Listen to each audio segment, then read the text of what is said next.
أعوذ بالله من الشيطان الرجيم بسم الله الرحمن الرحيم والصلاة والسلام على المبعوث رحمة للعالمين سيدنا محمد وآله وسلم تسليما. الحمد لله أنا مامي من يوم في ما دولين ودي الحاج الشيخ أمادو سيدي بانو أمادو شكونغا أنا مالبيا تنا مندولا فردا سموما ولا الحمد لله شو أمادو بانو أمادو على دبي جولا دقي على دبي مسو دقي فنا على دبي جيمو كمو كلا يه ربي تاجو جبنا على دبي ماو كلا ولا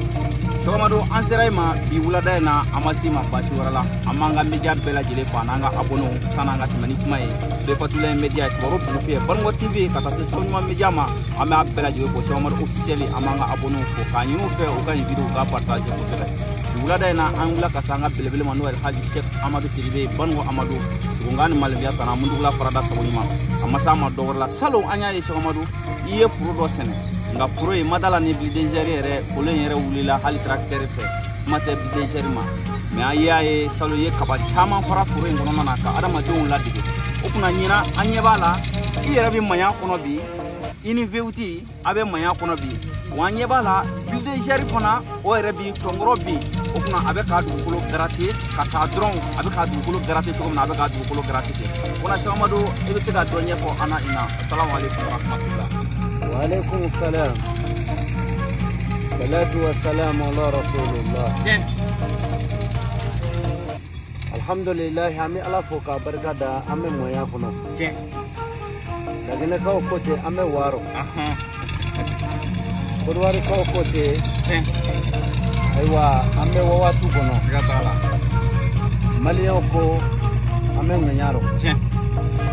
ame ala foka ala barkada sebe ala minyansia falo anje kaba fara jebe anyi kabati farati de ama fo ambale ma munumbe français munumbe espagne munumbe italie ukananga kabakene nyini awati de nyewo na sita ngani nino kabakene nyini nguma ode ni sikatala mafo Mamadou Samake depuis italie na anga kabakene nyini bi fabe kabakene senela de aya salmu nanga kabakene nyini sabo espagne mama nanga kabakene nyini aya nga fuli de tungarambe de ma fo zara mo Maroc ko kabakene sira ne yere demche aya zara balamsa kita ko kabakene sira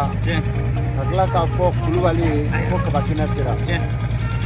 ni anye kuwa ngono basite sikatala yere nyebe machina yebe barala yebe bidila o barala dere ne afo awye ko ti horo basi aya kabalo horo yala ni palola horo yala kabalo halala yala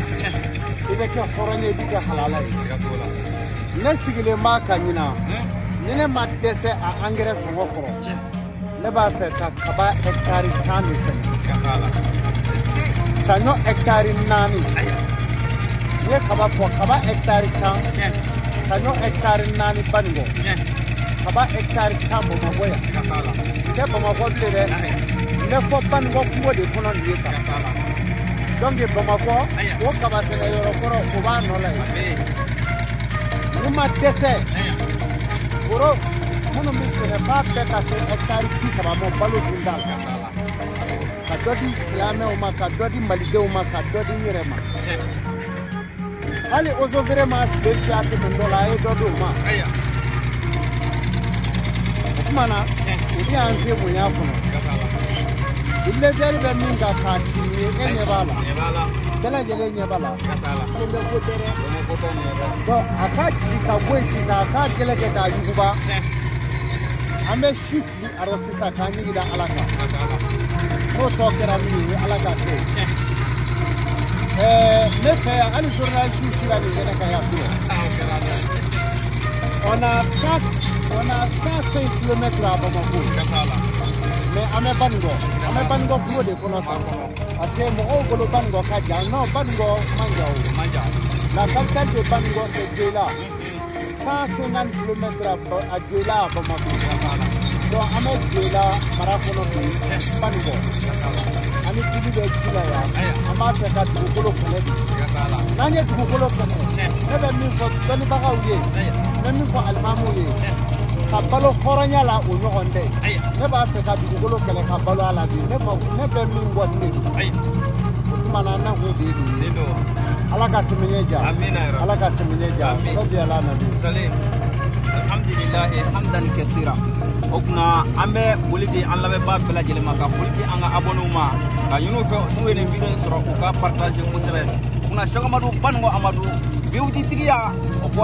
o tɛ maa bali ka sɛnɛ kɛ k'i dahirimɛ ɲini a ko ala ka Muhamadu Mustafa sallallahu alaihi wasallam a y'a fɔ a ka kumakan na a ko nabi ɲumanw ni o ye nabilahi Dawudu alayhi salam k'ale yɛrɛ tun bɛ balo ni a tɛgɛla ci kɛlen de o kuna Cheikh Amadou a bɛ ka o kiraba ninnu a o nabi ɲumanba ninnu de ladege an b'a ɲini ala fɛ faamuya ko ɲuman ya rabbi ala k'o di lamɛnbaa bɛɛ lajɛlen ma Cheikh Amadou Sidibe Baningo Amadou o kuna ani biwti a n'o de bɛ manya kɔnɔ ya bi ni ala sɔnna a ma an b'a fɔ k'a marhaba k'a ɲini ala fɛ ala k'a mɛn an ye k'an éduquer ala k'a mɛn an ye k'an ladi ala ko kala kira kosɔn sɔli ala Mustafa